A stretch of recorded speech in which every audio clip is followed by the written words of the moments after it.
Hey guys, welcome back to the Friday Vlog, where we discuss activity that goes on here with the BuzWeaver channel.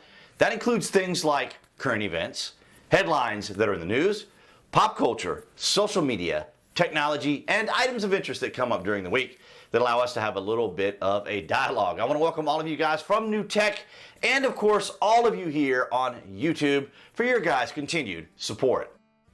We start things off from CNBC. Now, it's been a little while since we've talked about the Ukraine-Russian war. However, it is still ongoing. The Russians, of course, call it a special military operations. However, recently, Ukraine has been doing a lot of counter-offensive attacks, pushing the Russians out of many parts of their territory.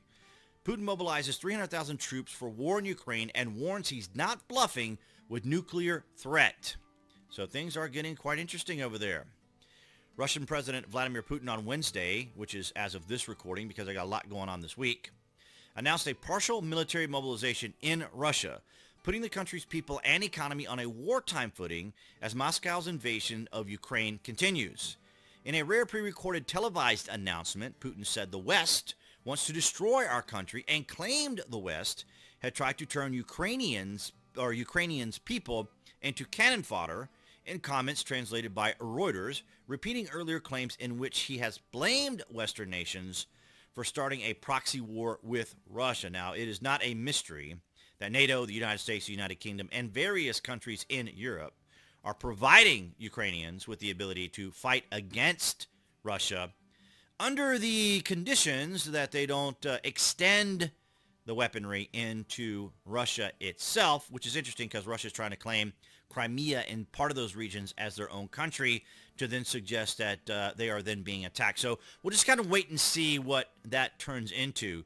Putin said mobilization events would begin Wednesday without providing further details, aside from saying he had ordered an increase in funding to boost Russia's weapons production, having committed and lost a large amount of weaponry during the conflict, which began in late February.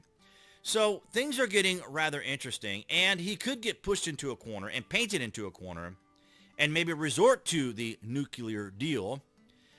So it will be interesting to see what he ends up doing as we keep an eye on this, as well as how certain countries that cover this particular topic on YouTube, I believe, have been demonetized. There are a lot of YouTube creators in Russia that are still posting on YouTube, and I've seen many of their videos. They've even talked about this conflict. Granted, they have to describe it as a military operation, but nonetheless, I think even those that I follow that are Ukrainian, like Denis Davidov here, who I watch every single day. He is a commercial pilot there in Ukraine, and he's been giving reports every single day since the conflict. He does an outstanding job, so I've been watching him every single day and appreciate and value his work, but I think they too in Ukraine are not being monetized either.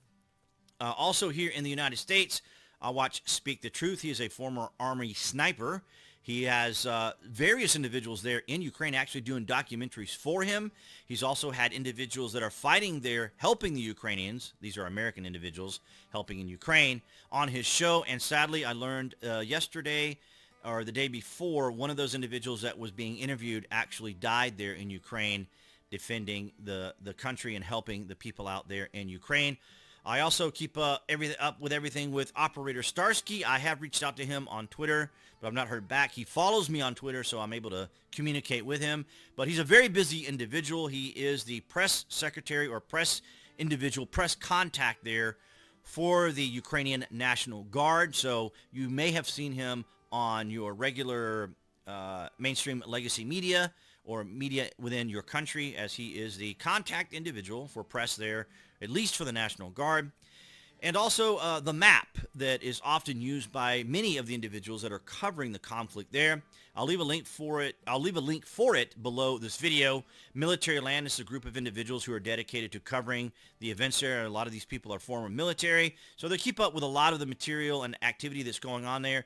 And of course, they keep up with the maps as they develop. Now, of course, sometimes the maps are on a delay, obviously, to keep the Russians from knowing what all the particular activity is for Ukraine, but as you can see, they're making a huge push. They have taken back a lot of territory there in Kharkiv, the Kharkiv region, and the Donbass and other areas within there, and they are trying to push towards Crimea, taking back some of those areas, and maybe even going as far as Mariupol, down there near the coast, near the Azov Sea.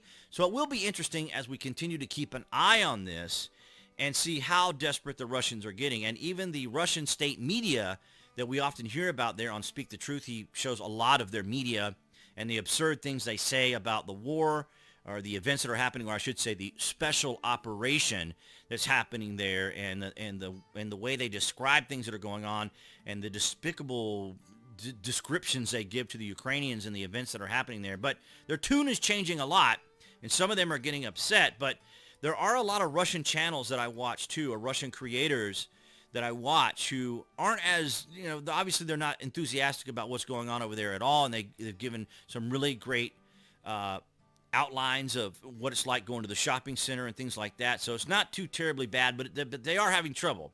They are suffering because of the sanctions. Even certain types of medications and things that they would typically get from the United States have all been sanctioned. They have no access to some of the top content that, or top material, top products, top medicines that come out of the United States there. I'm sure some of the elites probably have it all stored up. But it is kind of interesting the way this is developing. And I've heard that some of the leadership there has considered or have suggested that Putin resign as a result of these continuing losses. And if he is getting to the point where he's going to maybe turn it into an actual war, then he can go full mobilization, full activity.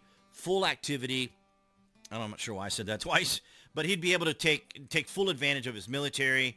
And then, of course, the attention the world will have upon that will be very interesting to see how the world responds. But nonetheless, guys, that's what I have for you this Friday. Thank you for the continued support, because many of the videos lately have been limited ads, and your guys' support, liking, and sharing the videos is a huge help. If you can't contribute financially, for example, below this video, you'll see the super thanks button with the little heart on it. You should be able to see it both on PC and on mobile. But nonetheless, guys, if you simply like the video and share it, that is huge. And comment as well, because I love hearing from you guys. Thank you so very much. And that's what I have for you guys this Friday. All right, guys, so that's going to wrap it up for this Friday vlog. Thank you for the likes, the shares, and the comments. Below this video, you can find the various social media links that I belong to, where you can see my daily post, as well as the Amazon link if you guys are Prime members or order frequently from Amazon.